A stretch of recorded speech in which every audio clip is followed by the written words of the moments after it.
Brought to you by Agilus Diagnostics.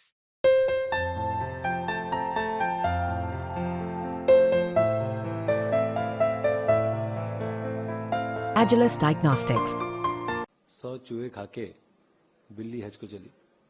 जो कार्य अरविंद केजरीवाल जी को 2 साल पहले करना चाहिए था, जब कांग्रेस ने दिल्ली में एक्साइज स्कैम को एक्सपोज करा था, और हमने तो वही कहा था जो केजरीवाल जी कहते थे कि किसी भी नेता पे कोई आरोप लगे उसको इन्वेस्टिगेशन को ज्वाइन करना चाहिए, अपने पद से इस्तीफा देना चाहिए ताकि वो किसी भी जांच को प्रभावित ना कर पाए।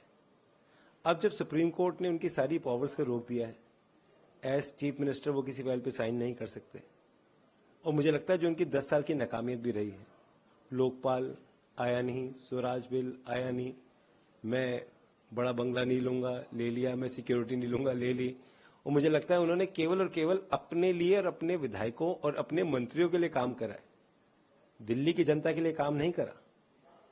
10 साल पहले केजरीवाल जी ने दिल्ली की जनता को 200 यूनिट बिजली और 700 लीटर पानी सब्सिडी दी थी। 10 सालों में केजरीवाल जी की तनख्वाह बढ़ी, उनका मकान बढ़ा, उनके पर्क्स बढ़े, उनकी सिक्योरिटी बढ़ी, गाड़ी बढ़ी, उनका वजन बढ़ा, परंतु दिल्ली के लोगों को आज तक सब्सिडी बढ़ा के नहीं दी। आज दिल्ली के लोग जानना चाहते हैं कि केजरीवाल जी, आपको लाखों रुपए की तनख्वाह मिलती है, आप शीश महल में रहते हैं, आपने दिल्ली के लोगों के लिए क्या करा? और इस जवाब से वो भागते हैं, क्योंकि जब ये सवाल उनके पास आएगा तो उसका कोई जवाब उनके पास नहीं है। मुझे लगता है वो अपने पूरे पौने 10 साल की नाकामियत का वो ठीकरा किसी व्यक्ति के सर पे फोड़ना चाहते हैं।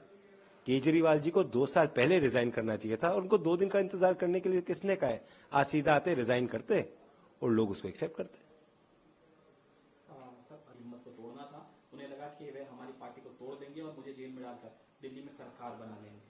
देखिए, ये सच है कि भारतीय जनता पार्टी विपक्ष के मुख्यमंत्रियों पर लगातार उंगली उठाती है, उनके ऊपर सीबीआई ईडी की जांच भी कराती है, छापे भी मारती है, अरेस्ट भी करती है, परंतु इस समय केजरीवाल जी को केवल ये लोगों के सामने आके बताना चाहिए था कि उन्होंने दिल्ली के लिए पिछले 10 सालों में क्या करा है।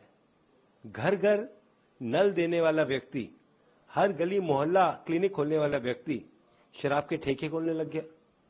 दिल्ली के अंदर एयर पोल्यूशन से लोग परेशान हैं, दिल्ली के अंदर बसें वो नहीं खरीद पाए, दिल्ली के अंदर ड्रेनेज, बारिश में लोगों की जान चली गई, क्योंकि केजरीवाल जी जेल में बैठे थे। उस समय अपना पद छोड़ते, किसी नए मुख्यमंत्री को मौका देते, वो दिल्ली में काम करता।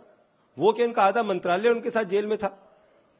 सत्येंद्र जैन जी जेल में थे, मनीष सिसोदिया जी जेल में थे, तब इन्होंने क्यों नहीं रिजाइन करा?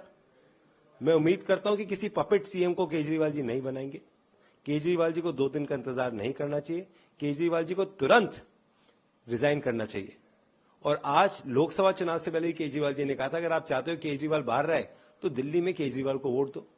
और मैं तो एएनआई के चैनल पे कहा था कि दिल्ली के अंदर कांग्रेस का हार का कारण लोकसभा में अरविंद केजरीवाल का एक्साइज स्कैम था। अगर हम उनके साथ चुनाव नहीं लड़ते तो जिस तरीके से हरियाणा में, पंजाब में, उत्तर प्रदेश में कांग्रेस पार्टी जीती है, दिल्ली में भी हम जीतते हैं। सर, दिल्ली के सीएम लेकर कांग्रेस नेता अधीर रंजन चौधरी जी ने भी बयान दिया। उन्होंने कहा यह उनकी इच्छा है, अगर वे जेल में सीएम रह सकते हैं तो वे बाहर भी सीएम रह सकते हैं। हो सकता है कुछ और गंभीर मामले हों जिन पर ध्यान देने की जरूरत है। देखिए, अधीर रंजन चौधरी जी हमारे पार्टी के सीनियर लीडर हैं, वो हमारे विपक्ष के नेता भी रहे हैं। मैं दिल्ली से आता हूं, मैं दिल्ली की चीजों को बहुत अच्छी तरीके से समझता हूं। मुझे एक सवाल का जवाब केजरीवाल जी दे दें कि 200 यूनिट बिजली और 700 लीटर पानी 10 साल में उन्होंने क्यों नहीं बढ़ाया?